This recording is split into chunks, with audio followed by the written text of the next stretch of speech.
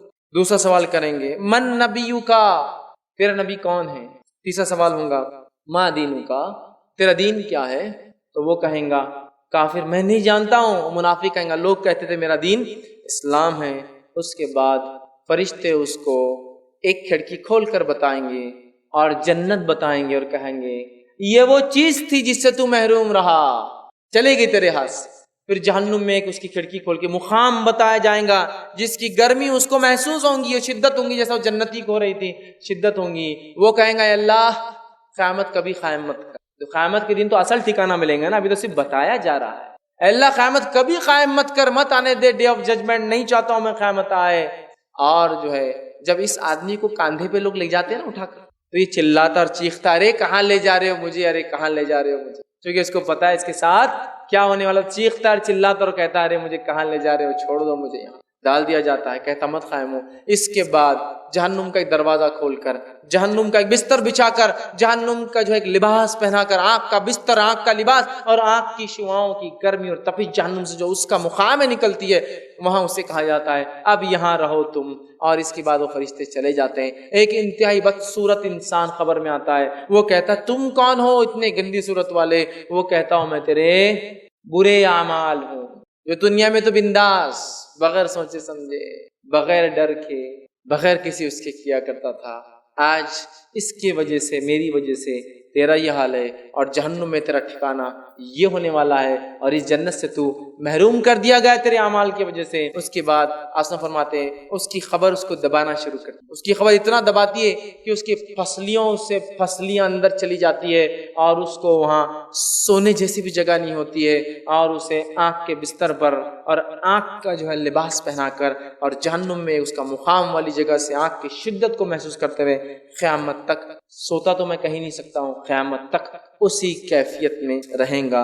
اب آئیے ان دونوں واقعات سے جو باتیں پتہ چلی ہے، اس بات میں ایک بات جو مجھے اور آپ کو پتہ چلی وہ یہ ہے کہ خبر کا جو میرا اور آپ کا ساتھی ہے، جس کو ہم نے سب سے کمزور دوست سمجھا ہے، وہ ساتھی کون ہے جو خبر میں آنے والا ہے؟ وہ میرے اور آپ کے اعمال ہے۔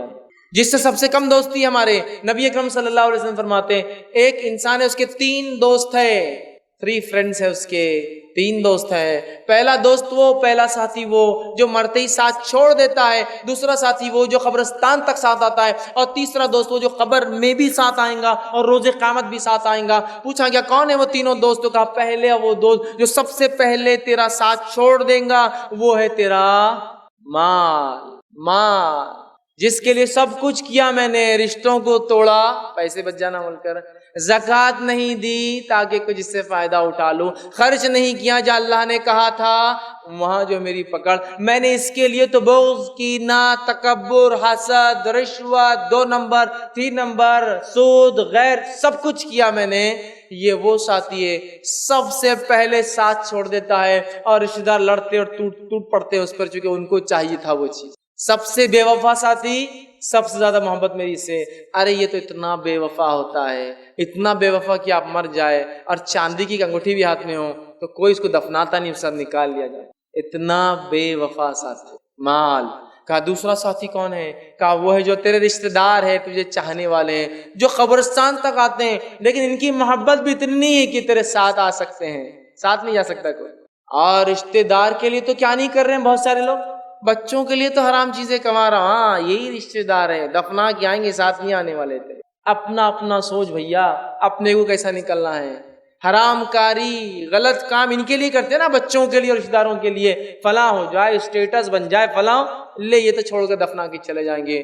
کا تیسرا ساتھی خبر میں بھی آتا ہے، آخرت میں بھی آئیں گا، وہ ہے تیرے اعمال، اچھے بھی ہو سکتے ہیں اور برے، دونوں خبر میں آئے، اچھے کے لیے اچھے اعمال، برے کے لیے برے اعمال۔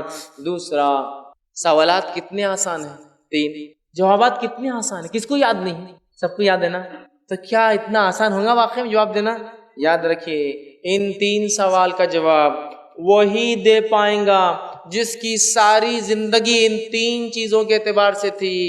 وہی آدمی کہہ پائیں گا میرا رب اللہ ہے جس نے کبھی اپنے رب کے ساتھ کسی کو شریک نہ کیا ہو، نہ اس کی ذات میں، نہ اس کی صفات میں، نہ اس کی عبادت میں، نہ کسی اور چیز کے اندر۔ اس نے خالص توحید پر زندگی گزاری تھی اور ایک رب کو مان کر زندگی چلا تھا، اسی کی وجہ سے تکلیفیں اٹھائی تھی، اسی کی وجہ سے اذیتیں اور لوگوں کے طعنے اور تشنیعات اس نے سہتے، اسی کی وجہ سے ہو سکتا ہے وہ مارا اور شہید بھی کیا گیا تھا۔ تو سب سے پہلے جس نے واقع میں اللہ کو رب مانا اور پھر جم گیا اس چیز پر، تو وہ انسان ویسا ہوگا جو انسان کہہ پائیں گا ربی اللہ، میرا رب اللہ ہے۔ دوسرا سوال، من نبیو کا، جواب تو آسان ہے، کس کو نہیں پتا ہے محمد صلی اللہ علیہ وسلم، کس کو نہیں پتا ہے، سب کو پتا ہے، لیکن یہ جواب صرف وہ انسان کے منہ سے نکلے گا جس کی واقع میں زندگی محمد صلی اللہ علیہ وسلم کے طریقے کے، اسوے کے، نمونے کے، ان کے جیسا اپنے آپ کو آئیڈیل بنا کر دیکھ کر چلتا رہا ہو، جن کے رول ماڈل سیرے غیرے اور نتھور غیرے اور پتہ نہیں دنیا کے تارے اور ستارے اور پتہ نہیں کہاں کہاں کے لوگ ہوں گے، یہ بھی مر کے وہیں مر کھپ جانے والے، کچھ فائدہ نہیں ہوگا، لیکن جن کا آئیڈیل یہ رہے ہوں گے، جن کو محمد صلی اللہ علیہ وسلم کہا جاتا ہے کہ آپ نے فرما دیا تو بس اس کے آگے اب کس کی نہیں چلنے والی، کوئی ریت، کوئی رواج، کوئی رسم، کوئی بڑے سے بڑا دین کا علم والا مجھے اگر کوئی بات کہیں گے اور اس شخصیت کی بات کے خلاف یہ بات تھی تو میں جوتوں کی نوک پر رکھتا ہوں۔ یہ ہے محمد صلی اللہ علیہ وسلم، یہ نمونہ اور آئیڈیل ہے، اور ان کی اتباع ایسی لازم ہے ہم پر کہ عبداللہ ابن مسعود مسجد نبوی میں داخل ہوتے ہیں، ایک قدم باہر ایک قدم اندر، نبی اکرم صلی اللہ علیہ وسلم خطبے کے دوران کہہ رہے ہیں وہ شخص جو کھڑا ہے بیٹھ جا، عبداللہ ابن مسعود اسی جگہ نیچے مسجد میں چوکھٹ پہ بیٹھ جاتے ہیں۔ بعد میں اللہ کے رسول نے فرمایا عبداللہ ہم تم سے تھوڑی کہہ رہے تھے کہ وہ شخص جو کھڑا بیٹھ جا، ہم کسی اور سے کہہ رہے تھے۔ تو کہا اللہ کے رسول ہمیں کیا معلوم ہمارا رسول کس سے کہہ رہا تھا، میرے کان میں آواز آئی جو شخص کھڑا ہے بیٹھ جا، بس میں بیٹھ گیا، مجھے کیا لینا دینا کی باتوں سے، کس کے لیے بول رہے تھے، کیا ہو رہا تھا۔ آج سنت نبوی بتائی جائے تو 1000 سوال اور کوشچن رہتے اس کے خلاف ہمارے پاس، 1000، یہ غلط ہے کیا، وہ غلط ہے کیا، اتنے بڑے غلط تھے کیا، اتنے بڑے نے غلط بولوں گا، انہوں نے غلط لکھا کیا۔ میرے بھائی میں تجھے کہہ رہا ہوں محمد صلی اللہ علیہ وسلم نے یہ کیا، اب ایرے اور غیرے کی بات کیوں لا رہا ہے تو، کیا مقابلہ اور موازنہ کرنا چاہتا ہے میرے نبی سے، ان کے برابر ٹھہرانا چاہتا ہے؟ جب میں واضح حدیث تیرے سامنے بیان کر رہا ہوں پھر تو مجھ سے کہتا ہے۔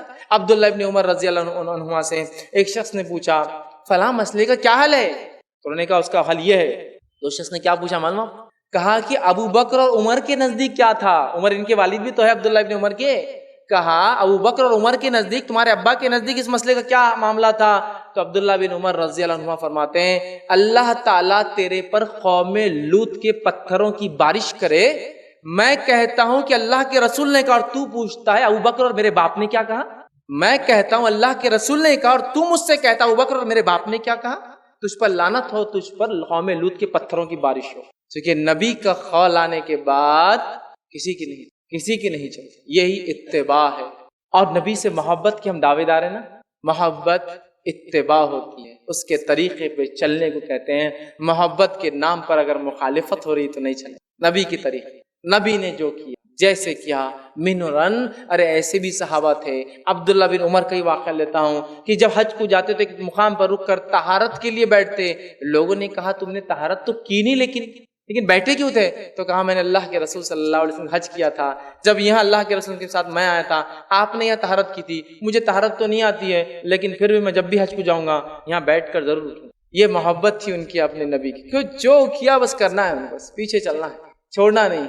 ہم ہزار باتیں لاتے ہیں نبی کی اتباع کی باتوں، ہزار، ایسا کیا ویسا کیا، یہ کیا خاندان فلاں، اتنے بڑے علامہ، اتنے بڑے فہامہ، اتنے بڑے انہوں نے یہ کہا. ارے نبی کی بات آ گئی تو بات ختم نہ. ہاں میں اگر کہہ رہا ہوں کہ میں یہ کہہ رہا ہوں یا ہمارے فلاں نے کہا تو آپ کہہ سکتے ہیں ہمارے فلاں بھی یہ کہتے ہیں، لیکن نبی کی بات آ گئی تو منہن تسلیم. تو جس نے اپنی زندگی نبی کے طریقے سے ڈھالی تھی وہ کہہ پائیں گا میرے نبی محمد صلی اللہ علیہ وسلم ہے. اور انس بن مالک رضی اللہ عنہ فرماتے اور کہتے تھے کہ ایک حدیث کو سننے سے زیادہ ہمیں کسی حدیث کو سن کر خوشی نہیں ہوتی. وہ کیا حدیث تھی سن لیجیے، جس کو سن کر صحابہ جھوم اٹھے تھے، خوش ہو گئے تھے. اور وہ فرماتے ہیں انس بن مالک، وہ حدیث تھی المرء مع من احب، انسان روز قیامت اس کے ساتھ جس سے وہ محبت کرتا تھا. اور وہ جب بھی اللہ کے رسول صلی اللہ علیہ وسلم کے مزار کے پاس سے گزرتے تو کہتے ہیں انشاءاللہ اللہ میرا حساب محمد صلی اللہ علیہ وسلم، ابوبکر اور عمر کے ساتھ کریں گا، اس لیے کہ میں ان تینوں سے محبت کرتا. المرء مع من احب، انسان اس کے ساتھ جس سے محبت کرتا ہے. اب جو جس سے دنیا محبت کرتا ہے، جس کو فالو کرتا ہے، جس کے جیسا ہونا چاہتا ہے، وہ جان لے وہ اس کے ساتھ روز قیامت اس کی لائن، اس کے صف، اس کے گروہ اور اس کے ساتھ کھڑا. تیسرا سوال، ما دینوں کا؟ جواب تو کیا آسان ہے، دین اسلام، میرا دین اسلام ہے. لیکن یہ وہی دے پائیں گا جس نے واقعے میں اسلام کو مقدم رکھا، جس کی پیدائش، جس کی شادی، جس کی موت، جس کے زندگی جینے کا طریقہ اس دین کے مطابق تھا. من مانی تو ایسی چالو ہے کہ پیدائش بھی اپنی اعتبار سے، میت بھی اپنی اعتبار سے، نکاح بھی اپنی من مانی. دین اسلام نہیں نکلنے والا منہ سے میرا دین اسلام ہے. پھر اسلام دین کہتے جینے کے طریقے کو، مکمل وے آف لائف جس کو کہتے ہیں، وہ طریقہ جس کا اسلام تھا تو وہ کہہ پائیں گا میرا دین اسلام ہے. ہم نے تو ہر چیز میں اسلام کی مخالفت کو اپنی علامت اور شعار، پہچان بنا لیا. ہماری پہچان ہے اسلام کے خلاف جانا. 3 سوال آسان ہے، جواب آسان ہے. ساری زندگی جس نے اس پہ چلا ہو اسی سے یہ جواب نکلیں گے. اور ایک صحابی نے کہا اللہ کے رسول، جو موت کی کیفیتیں آپ نے بیان کی ہے، ایک فرشتہ جو اس کیفیت میں آئیں گا اور ہم سے گرجدار آواز میں یہ سوالات کریں گا، ہم تو مٹی کے بت بن جائیں گے. اور مائی عائشہ نے سوال کیا تھا اللہ کے رسول، میں تو ایک عورت ہوں، میں تو عورتیں ہوتی نا چھوٹی موٹی آواز سے ڈر جاتی ہے، میں ایک عورت ہوں، جب منکر نکیر میرے پاس آئیں گے میں تو مٹی کی بت بن جاؤں گی، منہ سے کچھ نکلے گا نہیں میرے. تو اللہ کے رسول نے فرمایا، جس کو اللہ رب العزت نے اس بات کو سورہ ابراہیم صلی اللہ علیہ وسلم 14 آیت نمبر 27 کی یہ آیت آپ نے تلاوت کی اور فرمایا کہا یثبت اللہ الذین آمنوا بالقول الثابت فی الحیات الدنیا وفی الآخرہ. اللہ تعالیٰ اس کلمہ طیبہ کی برکت سے، اس قول کی برکت سے دنیا اور آخرت میں تمہارے قدم جما دیں گا. آپ نے فرمایا کلمہ طیبہ آ جائیں گا وہاں، لا الہ الا اللہ، اور اس کی برکت سے وہ جواب بھی تم دے پاؤں گے. اور دنیا اور آخرت میں قدم جمانے کے لیے کلمہ کافی ہے. یہ کلمہ ہے لا الہ الا اللہ محمد رسول اللہ، جس کی زندگی اللہ کے دین، اس کی شریعت اور محمد صلی اللہ علیہ وسلم کے طریقے پر ہوں گی تو بس اس کے لیے سوال و جواب آسان ہو جائیں گے. اس کے بعد نیک آدمی تو سو گیا، لیکن برے آدمی کے تعلق سے آتا ہے اس کی خبر میں اژدھے اور سانپ چھوڑے جائیں گے. ایک روایت میں آتا ہے ایک گز لے کر فرشتہ آئیں گا جو گز اٹھا کے اس کے کھوپڑی پہ دیم ماریں گا اور قیامت تک کنٹینیوسلی مارتا رہیں گا. اس کی سر کی کیفیت یہ ہوگی کہ چورا ہو کے ذرات پاؤڈر بن کے اڑ جائیں گا، اور جن اور انس کو چھوڑ کر ساری مخلوق اس کی چیخ سنیں گی، اور اس کی چیخ کی آواز زمین سے لے کر آسمان تک سب سن کافر قیامت تک. ایک اس میں آتا 99 اژدھے چھوڑے جائیں گے، 99، اور ایک ایک کا قد یہ ہوگا کہ اونٹ کے برابر. اور اگر ایک اژدھا 10 لے تو 40 سال تک اس کی تکلیف محسوس کریں گا. اور ایک اژدھا اتنا زہریلا ہوگا کہ اگر دنیا میں آ کے سانس لے سانس چھوڑ دے تو آپ سے فرماتے ہیں ہرا جو اگتا ہے نا سبزہ، گرینری پوری ختم ہو جائیں گی ایک سانس سے، اور سارے انسان مر جائیں گے، اتنا زہریلا ہوگا. اس کے علاوہ بھی اور کیفیتیں آتی ہیں، وقت نہیں اتنی تفصیلات. اب آئیے آگے. یہ 3 سوال کے بعد فرشتے ایک چوتھا سوال بھی پوچھنے معلوم آپ. 4تھ کوشچن بھی ایک مسند احمد ابو داؤد کی روایت میں آتا ہے، لیکن وہ سوال نہیں ہے، وہ فرشتوں کا اپنا سوال ہے. وہ اس سے سوال نہیں کریں گے، ان کا اپنا کوشچن ہے. کیا سوال ہے سنیے. فرشتے کہیں گے نیک انسان سے تو کیسے جواب دے پایا اس کا، تمہیں کیسے پتا چلا یہ تینوں کوشچنز کے آنسر. سمجھ رہے آپ امتحان دیتے ہیں تو آپ پوچھتے ہیں نا کون سی گائیڈ بک ریفر کرنا جس میں سے کوشچن آئے تو پھر اپنا معاملہ حل ہو جائے، ہے نا، پوچھتے ہیں نا. تو سوال کے جواب کیسے آئے تجھے، ایکچولی 4تھ کوشچن فرشتوں کا ہے ان سے، تو جواب کیسے دے پایا،